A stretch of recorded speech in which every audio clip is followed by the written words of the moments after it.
ఓం నమః శివాయ. అందరికీ నమస్కారం. మన భారతీయ దేవాలయాల వెనుక ఉన్న సైన్స్ అంతు చిక్కనిది. ఎంతో పరిశోధిస్తే తప్ప అసలు విషయం ఎప్పటికీ అర్థం కాదు. అందుకే ఇప్పటికీ మన దేవాలయాల నిర్మాణాలపై చాలామంది పరిశోధనలు చేస్తూనే ఉన్నారు. కేదార్నాథ్, శ్రీకాళహస్తి, కాంచీపురం, తిరువన్నామలై, చిదంబరం, రామేశ్వరం, కాళేశ్వరం ఈ ప్రముఖమైన శివాలయాలన్నీ కూడా ఒకే సరళ రేఖలో ఉండడం విశేషం. ఈ 8 శివాలయాలు దాదాపు 4000 సంవత్సరాల పూర్వం నిర్మించబడ్డాయి. అంటే ఎటువంటి సాంకేతిక సాధనాలు లేని ఆ కాలంలో ఇలా ఒకే సరళ రేఖపై వీటిని ఎందుకు నిర్మించినట్లు అనేదే తెలియని విషయం. ఇంకా నిశితంగా గమనిస్తే ఈ అష్టశివాలయాల్లో 5 శివాలయాలు పంచభూతాలకు ప్రాతినిధ్యం వహిస్తూ ఉన్నాయి. అవేంటంటే శ్రీకాళహస్తి వాయులింగం అయితే, తిరువనై కోవిల్ అంటే జంబుకేశ్వరం జలలింగం, తిరువన్నామలై అగ్నిలింగం, చిదంబరం ఆకాశలింగం, కాంచీపురం భూలింగం. ఇవి కాకుండా 2 జ్యోతిర్లింగాలు, త్రిలింగ క్షేత్రంగా పేరుగాంచిన కాళేశ్వరం ఈ రేఖపై ఉన్నాయి. అందుకే దీన్ని ప్రాచీన కాలంలో శివశక్తి రేఖ అని పిలిచేవారు. దీనికి నాభిస్థానంగా మధ్యప్రదేశ్లోని ఉజ్జయిని పరిగణింపబడుతోంది.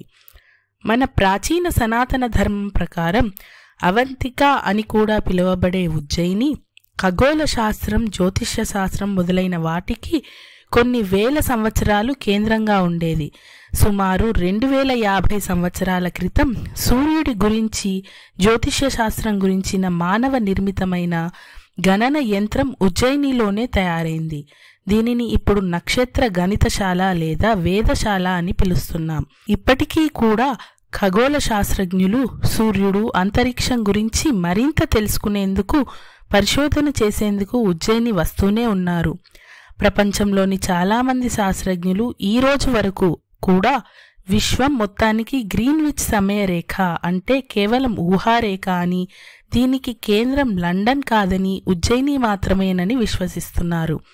ఆంగ్ల కాలగణన సూచిక ప్రకారం ప్రతిరోజు అర్ధరాత్రి 12 గంటలకి తేదీ మారుతుంది.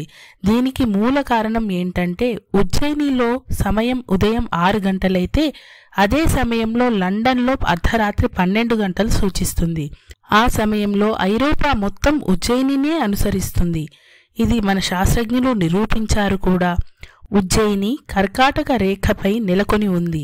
అందుకే ఉజ్జయినిని భూమికి కేంద్రంగా భావిస్తున్నారు. ఇక ఇంకా ఆశ్చర్యకరమైన విషయం ఏంటంటే ఉజ్జయిని మహాకాళేశ్వర జ్యోతిర్లింగం నుండి మిగతా అన్ని జ్యోతిర్లింగాల క్షేత్రాలకు మధ్య గల దూరం 3 సమసంఖ్యల రూపంలో మనకు తెలుస్తుంది. మరొక రకంగా చెప్పాలంటే పంచభూతలింగాలతో కూడిన ఈ సరళ రేఖ వల్లనే మన దేశంలో విపత్తులు కలిగే అవకాశాలు చాలా తక్కువ అని కూడా వాదన వినిపిస్తోంది.